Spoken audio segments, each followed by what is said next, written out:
ಸ್ಪರ್ಶ ಈ ಚಿತ್ರ ಬಂದು 26 ವರ್ಷ ಆಯಿತು.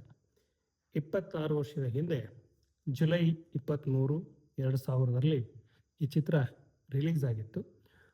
ಇದರಲ್ಲಿ ಕಿಚ್ಚ ಸುದೀಪ್ ಅವರು ಕ್ಲೀನ್ ಶೇವ್ಡ್ ಲುಕ್ಕಲ್ಲಿ ಕಾಣಿಸ್ಕೊಂಡ್ರು.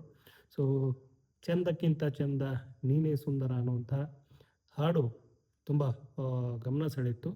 ಸೊ ಈ ಚಿತ್ರದ ಅಲ್ಲಿ ಒಂದು ತುಂಬ ವಿಶೇಷವಾದದ್ದು ಏನಂದರೆ, ಇಡೀ ಹಿರಣ್ಣವರ ಶಾಯರಿ, ಕನ್ನಡ ಶಾಯರಿ ಏನಿದೆ ಅದನ್ನು ಈ ಒಂದು ಸಿನಿಮಾದಲ್ಲಿ ಬಳಕೆ ಮಾಡಿದರು.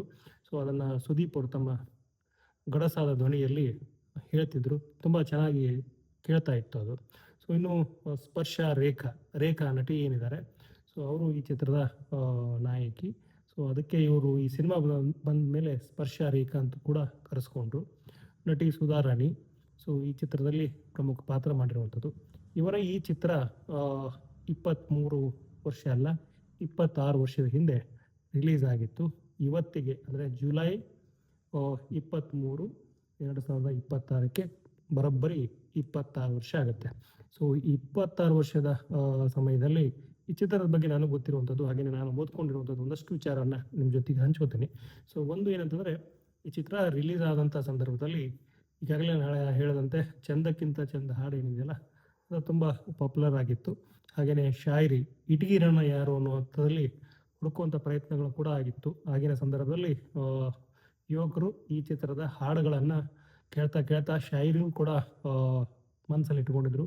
ಸೊ ಇಟಗಿರಣ್ಣ ಯಾರು ಅಂಥೇಳಿ ಹುಡುಕಿರುವಂಥ ಸಂದರ್ಭಗಳು ಇವೆ. ಸೊ ಆ ಥರದ ಈ ಕ್ರೇಜ್ ಹುಟ್ಟಾಕಿದಂಥ ಸಿನಿಮಾ ರಿಲೀಸ್ ಆಯಿತು. ಅದಾದಮೇಲೆ ಒಂದು ಸಮಸ್ಯೆ ಇದಕ್ಕೆ ಎದುರಾಯಿತು. ಏನಂತಂದರೆ, ರಾಜ್ಕುಮಾರ್ ಅವರ ಅಥವಾ ಅಣ್ಣವರ ಒಂದು ಅಪಹರಣ ಆಗತ್ತೆ, ಕಿಡ್ನ್ಯಾಪ್ ಮಾಡ್ತಾರೆ, ವೀರಪ್ಪನ್ ಇವ್ರನ್ನ ಅಪಹರಿಸ್ತಾರೆ. ಸೊ ಆ ಸಂದರ್ಭದಲ್ಲಿ ಇಡೀ ರಾಜ್ಯದಲ್ಲಿ ಒಂದು ಬಂದ್ ಕರೆ ಕೊಡ್ತಾರೆ. ಸೊ ಅದರಿಂದ ಈ ಚಿತ್ರದ ಶೋಗಳು ಕ್ಯಾನ್ಸಲ್ ಆಗುತ್ತೆ. ಸೊ ಹಾಗಾಗಿ ಇದರ ಮೇಲೆ ಅಂದರೆ ಈ ಚಿತ್ರದ ಕಲೆಕ್ಷನ್ ಮೇಲೆ ಏಟು ಬೀಳುತ್ತೆ. ಆದರೆ ಮುಂದೆ ಈ ಚಿತ್ರದ ಓಟ ಚೆನ್ನಾಗಾಗತ್ತೆ. ಸೊ ಎಲ್ಲ ಪರಿಸ್ಥಿತಿ ತಿಳಿ ಆದಮೇಲೆ ಈ ಚಿತ್ರದ ಓಟ ಚೆನ್ನಾಗಾಗತ್ತೆ. ಸೊ 100 days ಇದು ಪೂರೈಸುತ್ತೆ. ಸೊ ಇದು ಗೊತ್ತಿರುವಂಥದ್ದು, ನಿಮ್ಗೆ ಓದಲಿಕ್ಕೆ ಸಿಗುವಂಥ ಮಾಹಿತಿ. ಸೊ ಈ ಥರದ ವಿಷಯವನ್ನು ಹೊಂದಿರುವಂಥ ಸ್ಪರ್ಶ ಚಿತ್ರ ಯಾರದು ಅನ್ನುವಂಥ ಪ್ರಶ್ನೆ. ಸೊ ಅದು ಎಲ್ಲರಿಗೂ ಗೊತ್ತಿರುವಂಥದ್ದೇ. ಸೊ ಸುನೀಲ್ ಕುಮಾರ್ ದೇಸಾಯಿ ಅವರ ಚಿತ್ರ. ಸುನೀಲ್ ಕುಮಾರ್ ದೇಸಾಯಿ ಅವರ ಚಿತ್ರ ಅಂದರೆ ಅದರದ್ದೇ ಆದ ಒಂದು ವಿಷಯ ಇರುತ್ತೆ, ಅದರದ್ದೇ ಆದ ಒಂದು ಓಟ ಇರುತ್ತೆ. ಸೊ ಅದ್ಭುತವಾದ ಚಿತ್ರ. ಸೊ ಈ ಒಂದು ಚಿತ್ರಕ್ಕೆ ಹಂಸಲೇಖ ಅವರು ಸಂಗೀತ ಕೊಟ್ಟಿದ್ದರು. ಸೊ ಅವರ ಸಂಗೀತದಲ್ಲಿ ಬರೋಬ್ಬರಿ 8 ಹಾಡುಗಳು ಬಂದಿತ್ತು. ಅದರಲ್ಲಿ ಚಂದಕ್ಕಿಂತ ಚಂದ ನೀನೇ ಸುಂದರ ಹಾಡು ಎಲ್ಲರ ಮನದಲ್ಲಿ ಇನ್ನೂ ಮಟನೂ ಇರುವಂಥದ್ದು ಅಂತ ಹೇಳ್ಬೋದು. ಸೊ 26 ವರ್ಷದ ಹಿಂದೆ ಬಂದಂಥ ಚಿತ್ರ ಈಗಲೂ ನೆನಪಿರುವಂಥದ್ದು. ಈ ಒಂದು ಸಂಭ್ರಮ, ಈ ಒಂದು ಖುಷಿಯನ್ನು ಕಿಚ್ಚ ಸುದೀಪ್ ಅವರ ಫ್ಯಾನ್ಸ್ ಸೆಲೆಬ್ರೇಟ್ ಮಾಡ್ತಿದ್ದಾರೆ.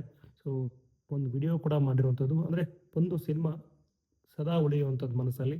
ಸೊ ಆ ಮನಸ್ಸಲ್ಲಿ ಉಳಿದಂಥ ಚಿತ್ರವನ್ನು ಮತ್ತೆ ಸಂಭ್ರಮಿಸೋಣ ಅನ್ನುವ ಅರ್ಥದಲ್ಲಿ ಒಂದು ವಿಡಿಯೋ ಮಾಡಿದ್ದಾರೆ. ಆ ವಿಡಿಯೋದಲ್ಲಿ ಏನಂತ ಇದೆ ಅಂತಂದರೆ, ಚಿತ್ರದ ಕ್ಲಿಪ್ಗಳಿದೆ, ಅಂದರೆ ಸೀನ್ಗಳಿದೆ. ಆ ಸೀನ್ಗಳ ಜೊತೆಗೆ ಈ ಒಂದು ಕ್ಲಿಪ್ ಅಥವಾ ಈ ಒಂದು ವಿಡಿಯೋ ಹೊರಗೆ ಬಂದಿರುವಂಥದ್ದು. ಸೊ ಇದು ಸುದೀಪ್ ಜೀವನದ ತುಂಬ ವಿಶೇಷವಾದ ಚಿತ್ರ.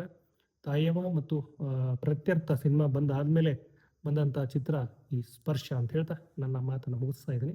ಸೊ ಚಿತ್ರದ ಅನ್ನೋಕ್ಕಿಂತ ಈ ವಿಡಿಯೋ ನೋಡಿದಂಥ ಪ್ರತಿಯೊಬ್ಬರಿಗೂ ಧನ್ಯವಾದಗಳು.